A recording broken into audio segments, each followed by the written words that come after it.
शिव सिंह योगी निर्दोष का नमस्कार। साथियों, आज एक महत्वपूर्ण विषय के बारे में बात करना चाहता हूँ। मैं महाभारत में महात्मा भीष्म पितामह, जिनकी कहानी के बारे में चर्चा करना चाहूँगा। उनको इच्छा मृत्यु का वरदान था। उनके पिता ने उनको इच्छा मृत्यु का वरदान दिया था कि जब तक तुम न चाहो तुम्हारी मृत्यु आएगी नहीं। लेकिन जब वो महाभारत में अर्जुन के बाणों से 58 दिन तक सरसैया पर, यानी बाणों की सरसैया पर लेटे थे, तो बड़ा पीड़ा हुई थी। तो भगवान कृष्ण से भीष्म पितामह ने पूछा कि मैंने ऐसा कौन सा पाप किया था जिसके कारण ये मुझे सजा मिली। तो भगवान कृष्ण ने कहा कि भाई, तुम्हें तो दिव्य दृष्टि है, तुम पिछले जन्म के बारे में विचार कर लो। तो उन्होंने अपनी दिव्य दृष्टि से लगभग 1 वर्ष 2 वर्ष नहीं 100 वर्षों तक देख लिया, पिछले 100 वर्षों का, कि क्या पाप किए थे। तो उन्होंने कहा कि मैंने तो 100 वर्ष तक कोई पाप नहीं किया। उन्होंने कहा कि थोड़ा और देखो, और पूर्व का देखो। तो उन्होंने 101वां वर्ष देखा, तो उन्होंने उस पिक्चर क्लियर हो गई। उसमें एक राजा के इधर सैनिक थे। तो वहाँ पर जब सेना युद्ध के लिए जा रही थी, तो एक सांप पड़ा हुआ था। तो वो सैनिक राजा के पास गया और कहने लगे कि भाई, ये तो सैनिकों के पाँव के तले कुचल कर मर जाएगा, इसलिए इस सांप को कहीं ऐसी जगह डाल दो। तो उन्होंने एक लकड़ी के कांटे से लपेट कर ऐसी झाड़ी में फेंक दिया। वो झाड़ी कांटों की थी और वो उस सांप में उन कांटों का छेदन हुआ। उससे सांप तड़प तड़प कर मर गया।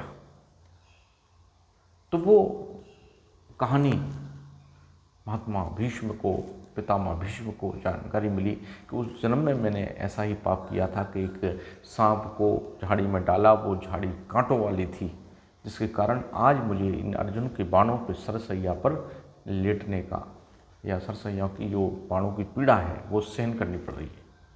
तो इस प्रकार से भीष्म पितामह, जो सबसे शक्तिशाली थे, महावक्त कौरवों की तरफ से युद्ध कर रहे थे, उन्होंने अपनी पिता की इच्छा के लिए अविवाहित रहने का फैसला किया था। उन्होंने आजीवन ब्रह्मचर्य धारण कर लिया था और राज्य की रक्षा के लिए वो सेनापति के रूप में कार्य किया। और जब महाभारत युद्ध हुआ तो सबसे प्रथम सेनापति दुर्योधन ने पितामह भीष्म को ही बनाया था।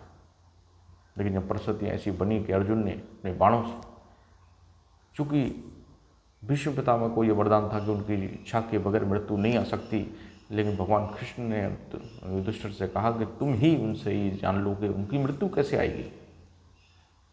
तो स्वयं युधिष्ठिर और अर्जुन, जो 5 पांडव, पितामह भीष्म के पास पहुँचे। तो उन्होंने कहा, हे तात, आप ही हमें बता दीजिए कि आपकी मृत्यु कैसे होगी।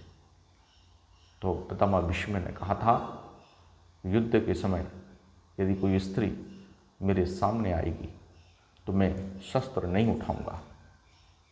तो उस समय जो पिछले जन्म में अम्मा थी, आगे जो शिखंडी हुआ, वो शिखंडी अर्धनारीश्वर था, यानी कि आधी स्त्री आधा पुरुष। तो उसको अर्जुन के आगे खड़ा कर दिया और पितामह भीष्म ने अपने शस्त्र डाल दिए। तो उस समय अर्जुन ने पितामह भीष्म पर अपने बाणों की से आक्रमण किया, जिससे उन बाणों की सरसैया पर वो 58 दिन तक लेटे थे। इस प्रकार से पितामह भीष्म की महाभारत में ये कहानी है।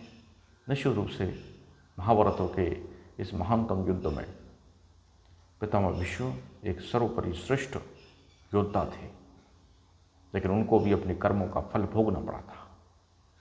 ऐसा पौराणिक कथाओं में महाभारत युद्ध की जानकारी मिलती है। यदि अभी तक आपने मेरा चैनल सब्सक्राइब नहीं किया तो सब्सक्राइब कीजिए, लाइक कीजिए, शेयर कीजिए और बेल आइकन को अवश्य दबाइए, इससे आने वाली नोटिफिकेशन आपको प्राप्त हो सके। बहुत बहुत धन्यवाद।